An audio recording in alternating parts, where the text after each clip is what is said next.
Hey YouTube, how are you? This is Shannon checking in after many months of no posting videos, and I'm very sorry about that. It's been a hectic life for me, and I know that's no excuse, but I'm gonna do really try and post more frequently and post videos more frequently.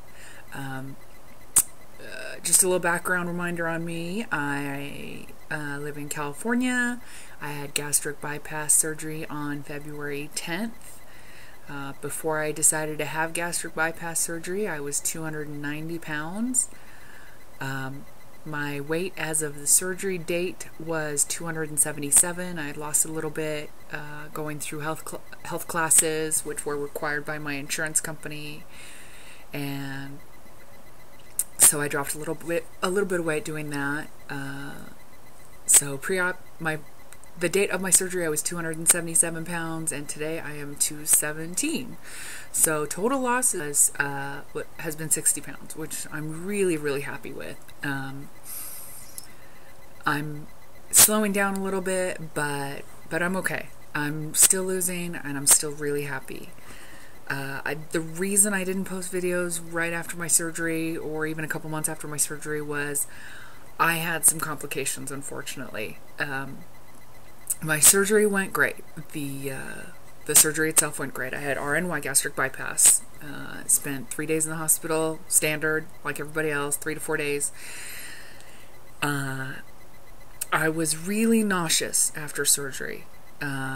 Nauseous, dizzy, and really achy. And I thought, well, maybe this is normal. So my doctor wasn't really concerned. He said, yeah, that can happen. I could have had a weird reaction to the anesthesia, and some people just take a long time to recover from the anesthesia. So that could have been it.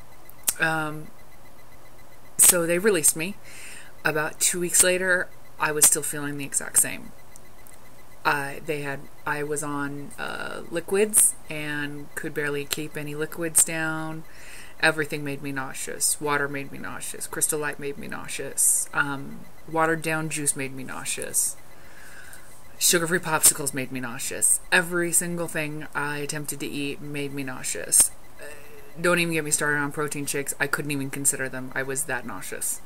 At that point, my doctor was worried that I was getting really dehydrated, which I probably was because of not being able to eat or drink anything really at that point. About 2 weeks after surgery, I had been complaining about the nausea.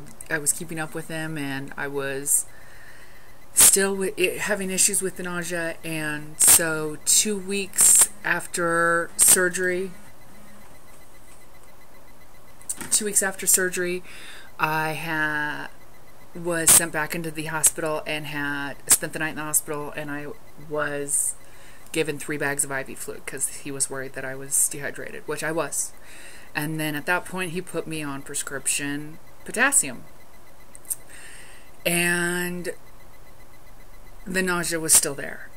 They released me from the hospital. I was feeling okay the first couple of days after they released me from the hospital. The second time after I just spent the night for the dehydration, I was feeling okay. A couple of days after that, started going downhill again. Nausea, achiness, stomach, I can't say pain. It wasn't stomach pain. It was just stomach nausea, dizziness, very lightheaded.